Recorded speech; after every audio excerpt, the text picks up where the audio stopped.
Bom dia, estudantes. A nossa aula de hoje é de português, atividade 7, da página 17 e 18 do caderno 2 do programa Educa Macapá. Nós já fizemos uma atividade referente ao texto injuntivo pamonha doce. O título desse texto é Pamonha Doce. Nós já fizemos o estudo de como são os textos injuntivos, qual é a finalidade deles, quais são as características e, principalmente, como é a sua estrutura. Eles têm um título, eles têm a sua parte falando sobre como, são as instruções para fazer algo, e ele tem também essas partes indicando. Nesse caso, pamonha doce é um texto injuntivo do tipo receita culinária.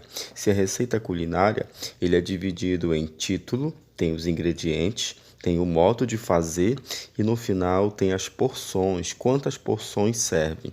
Então esse texto ele traz essa característica do texto injuntivo. O texto injuntivo ele é aquele texto que ele ensina o modo de fazer algo, ele traz a injunção, ele traz a orientação sobre como fazer algo. Então esses textos nós já vimos, eles existem vários tipos.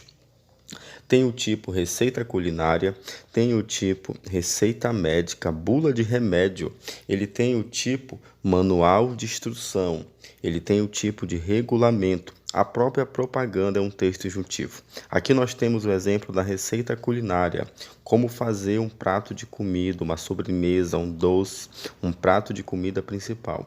Receita culinária é um texto injuntivo. Nós temos aqui o exemplo dos manuais. Os manuais que ensinam como a montar um objeto, a montar um eletroeletrônico, nesse caso um celular, é o manual dele que nós usamos para ligar, desligar, para colocar a bateria. Aqui nós temos também um tipo de manual, a montar uma bicicleta. Quando nós compramos a bicicleta, ela vem desmontada muitas das vezes, e aí nós precisamos saber montar uma parte ou outra. Ou mesmo, ela vem desmontada, nós levamos numa oficina e o mecânico faz a montagem. Aqui nós temos também o manual de TV, tanto para instalar a antena, como para usar o controle, para ligar, desligar, para usar as entradas de áudio, de vídeo. E aqui nós temos uma receita, uma bula de remédio. É uma receita médica? Sim, mas ela é uma bula de remédio, ela indica como deve ser tomado aquele remédio pelo paciente. Que paciente pode tomar, que paciente pode não tomar e qual é a quantidade de remédio adequada e o horário desse remédio. Essa quantidade ela muda muito de criança, de adulto e de idoso. E o horário também, quantas vezes ao dia. A bula de remédio ensina como tomar um remédio. E o último cartaz que nós usamos de uma propaganda foi da campanha da Covid, de como lavar as mãos. Esse texto ele traz imagens e informações de como nós devemos lavar a mão adequadamente. Então, os textos injuntivos, ou chamados também de instrucionais, eles ensinam o leitor a fazer algo. Eles dão instruções de como fazer algo. Essa é a função desses textos. Vamos agora, então, resolver a nossa atividade. Essa atividade inicia na página 17 e vai até a 18. Atividade 7, do caderno 2 do programa Educa Macapá. Releia o texto da atividade anterior. Vocês vão reler o texto Pamonha Doce, esse texto injuntivo. Primeira questão. Você consegue fazer essa comida? É fácil fazer uma pamonha doce? Sim, é fácil. Eu precisaria do auxílio de um adulto somente para processar, para utilizar o liquidificador e processar a pamonha e para usar a água quente. Eu posso pedir ajuda de um adulto, eu devo, mas é fácil fazer essa comida pamonha doce. Segundo item, na leitura do texto, as informações se apresentam de que forma? As informações do texto pamonha doce, elas se apresentam de que formas? O primeiro item diz assim: são informações claras e objetivas. As informações estão claras, estão diretas, elas dão ordem direta. Eu vou ter dúvida se eu ler essas informações? ou elas são informações complexas e subjetivas. Ele explica no texto alguma ideia complexa e subjetiva que eu possa não entender, pode ter várias interpretações. Vocês acham que a linguagem é clara e objetiva ou é complexa e subjetiva? Esse texto ele precisa ser claro e objetivo. Qual a resposta de vocês? Item 3. Esse texto serve para... Qual é a finalidade desse texto? Letra A. Anunciar um novo tipo de espiga de milho. Ele está fazendo um anúncio, uma propaganda de um novo tipo de espiga de milho. Letra B. Informar a origem das pamonhas. Ele é um texto informativo e fala sobre como surgiram as pamonhas. Letra C. Ele serve para ensinar a fazer um tipo de pamonha. Ele ensina a fazer um tipo de pamonha doce. Ou letra D. Ele serve para relatar um trabalho específico com milho. Ele só ensina a fazer algo específico com milho, um trabalho, uma forma de utilizar o milho. Qual é a finalidade desse texto? Questão número 4, item número 4. O texto orienta sobre o quê? Esse texto, a finalidade dele é ensinar como fazer uma pamonha. Mas a pamonha é o quê? A pamonha é um objeto, é uma coisa ou é um alimento? Então, esse texto, ele orienta a fazer uma receita culinária. Uma receita culinária de um alimento, ou uma receita de um alimento. A finalidade dele é ensinar a fazer uma pamonha doce, mas ele orienta sobre uma receita culinária, como fazer um alimento. Não precisa dizer qual é o nome, é só como fazer um alimento, uma receita culinária. Questão número 5. Observe o texto e responda as perguntas. Nós vamos tentar confirmar essas perguntas de acordo com o texto. Elas estão no texto. Letra A. Qual é o título do texto? Nós já vimos o título do texto. Letra B. Quantas partes tem esse texto? O texto Pamonha Doce, ele tem título, ele tem ingredientes, ele tem modo de fazer e ele tem as porções. Quantas partes são? Letra C. Há alguma indicação de onde foi retirado esse texto? Qual é a fonte dele? A fonte dele é uma fonte livre. Ele foi feito somente para esse livro de atividades. Letra D. No texto, há como escolher um tipo de material? Eu posso escolher ou trocar um tipo de material? Se eu tirar o milho e colocar um outro ingrediente, vai continuar sendo uma pamonha? Eu posso fazer isso no texto? Ele sugere isso. Quando pode trocar o material, o autor da receita ele sugere, pode fazer com esse material ou com outro. Mas esse texto traz essa informação? Letra E. Se as ações não estiverem apresentadas numa ordem, na sequência, teria como fazer a comida corretamente? Justifique sua resposta. Eu posso mudar a ordem de fazer essa comida? Vocês acham que sim ou que não? Letra F. O texto ensina como fazer a pamonha. Por isso, ele é um texto, se ele está ensinando, dando instruções, ele é um texto injuntivo. É isso? Sim, nós já vimos isso. Questão número 6. Você conhece a pamonha? Responda. Você conhece pamonha? Já comeu pamonha? Eu já comi pamonha. Já comi pamonha doce, comi pamonha salgada. E eu sei fazer pamonha. Sei fazer pamonha porque eu já vi os meus avós fazendo, a minha mãe fazendo. Então eu aprendi sem precisar ler no texto. Eu aprendi com a experiência. Mas vocês conhecem pamonha? Vamos ver. Letra A. Qual é o seu principal ingrediente? Qual é o principal ingrediente da pamonha? Letra B. Qual eletrodoméstico é necessário para fazê-la? A pamonha, o milho, não precisa ser triturado, ele não precisa ser transformado numa pasta. Qual é o eletrodoméstico que nós utilizamos para fazer essa transformação do milho em pasta, nessa massa? Que eletrodoméstico é esse? Atenção, atenção! Vejam o que diz essa caixa de diálogo, esse retângulo azul no texto. Ele pede atenção para uma informação. Olha o que ele diz. A ordem das instruções de uma receita é importante para que você aprenda a fazer a comida. É importante a ordem das instruções, sim. Se primeiro a receita diz que você tem que separar, que cortar, que processar, transformar aquele alimento em uma pasta, você não pode fazer isso no final. Você não pode cortar e cozinhar primeiro ou assar e transformar e triturar e processar no final. Então, cada fase de uma receita culinária é uma fase importante para a fase seguinte. Então, a ordem que diz as ações são importantes para o resultado final. Quer ver um exemplo? Quando eu estou fazendo um café, eu preciso primeiro esquentar a água. Depois eu coloco o pó de café, o açúcar e no final eu coo essa mistura. Eu passo ela num coador. Já imaginou se a gente não esquentar a água? A gente não esquenta a água no início, não bota ela para ferver. Aí eu misturo o café e o açúcar e ele fica uma mistura. Eu coo e só no final eu esquento aquele suco que saiu dessa água fria. Vai ter o mesmo resultado se eu tivesse fervido a água e misturado antes?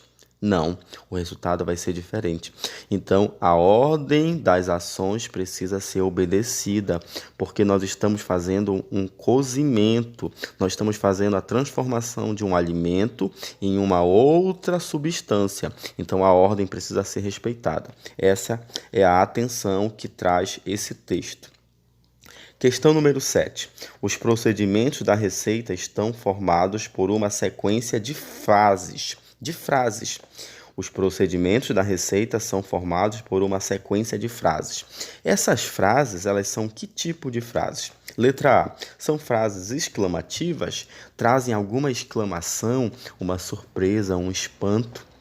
São frases interrogativas, são frases que trazem só perguntas. Existia alguma frase com perguntas nesse texto? Não, não existia.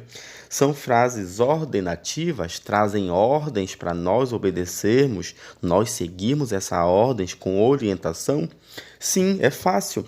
Os procedimentos da receita culinária, sendo um texto injuntivo, trazem ordens, orientações com ordens. Então, as frases são frases ordenativas. Vocês compreenderam dessa maneira? Sim, são frases ordenativas. Questão número 8.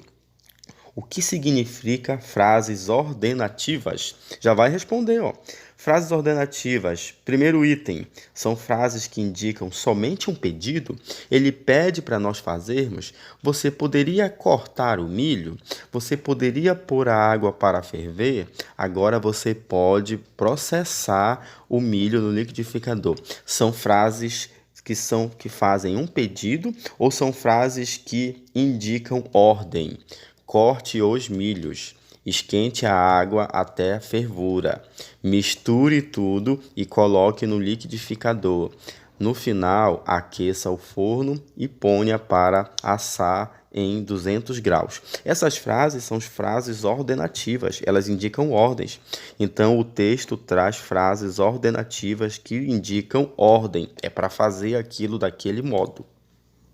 Questão número 9, já na página 18. Item número 9. Quais são os verbos que estão na sequência de procedimentos do texto? Vocês lembram que nós lemos vários verbos lá que indicam ordem? Vejam só. Descanse, reserve, servirão, embrulhar, bata, ralar, coloque, amarre, escorra, sirva. Então, esses verbos são verbos que indicam ordens. Vocês vão poder copiar esses verbos no item 9 e responder, tudo bem? Questão 10. Esses verbos representam ação, estado ou fenômeno da natureza? Essa pergunta é muito importante. Os verbos que nós acabamos de ler, que vocês vão registrar na questão número 9, eles indicam ações. São verbos que indicam que alguém está praticando uma ação, está fazendo algo. Verbos de ação são verbos que indicam a ação de um sujeito, de alguém que precisa fazer aquela ação. Os verbos de estado são verbos que indicam o estado daquele sujeito. Se ele está triste, está feliz, está alegre, eles não estão praticando ação, ele está mostrando o estado. E os verbos de fenômeno da natureza são os verbos praticados pela natureza.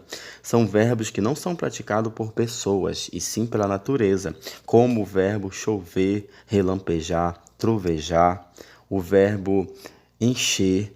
Então, esses verbos são praticados pela natureza. Amanhecer, entardecer, são todos verbos praticados pela natureza. Os verbos de ações são praticados por pessoa. Os verbos de estado são praticados por pessoas. E os verbos de ações designam, explicam uma ação. Alguém está praticando uma ação. Questão número 11. Escreva frases com as indicações dos verbos abaixo. Escolha uma frase para um verbo de ação, uma frase para um verbo de estado e uma frase para um verbo de fenômeno da natureza. Questão número 12. Observe as placas com atenção e responda a questão 13 e 14. Vocês conseguem perceber que essas placas são duas placas. A placa vermelha, com essa faixa vermelha, que tem essa bicicleta, toda placa de trânsito vermelha, ela é uma placa de proibição ou de permissão. Como ela tem essa faixa vermelha, está proibindo. Então, a placa vermelha com a faixa cortando o símbolo, a imagem, ela é uma placa de proibição. Tem uma bicicleta, então ela indica que é proibido circular, é proibido o trânsito de bicicletas. A placa amarela, ela é uma placa de orientação. Ela está dizendo que pode alguém fazer isso. É uma placa que está mostrando uma faixa de pedestre e diz que um pedestre pode atravessar a rua somente na faixa de pedestre. Então, vocês fizeram a interpretação? Sim, os dois significados dessa placa são esses. Esses dois textos, essa placa, elas formam um texto. Ela traz uma mensagem, são dois textos. Esse texto com essa imagem foi retirado de um site disponível em placashop.com.br. Foi acessado no dia 24 de outubro de 2019. Então, nós já lemos o texto e nós vamos agora para a interpretação. Questão número 13. As placas de trânsito ao lado são textos que têm o objetivo de quê? A própria questão diz que são textos.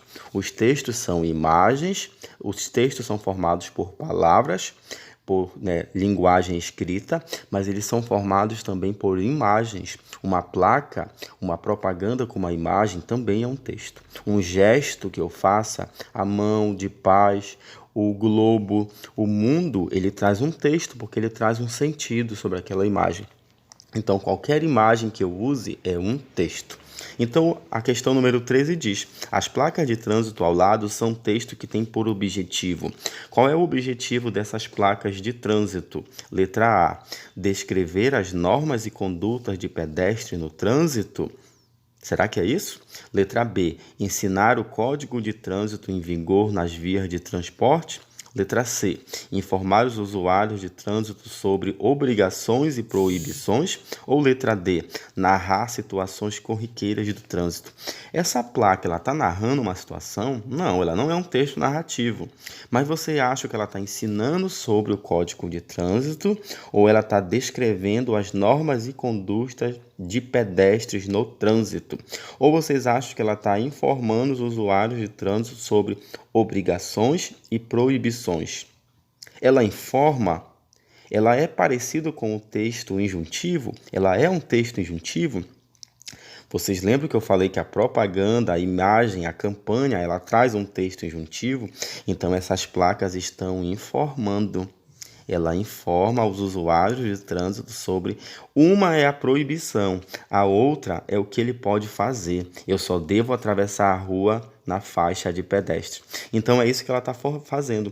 Ela está informando, orientando os usuários de trânsito sobre a sua obrigação e sobre as proibições.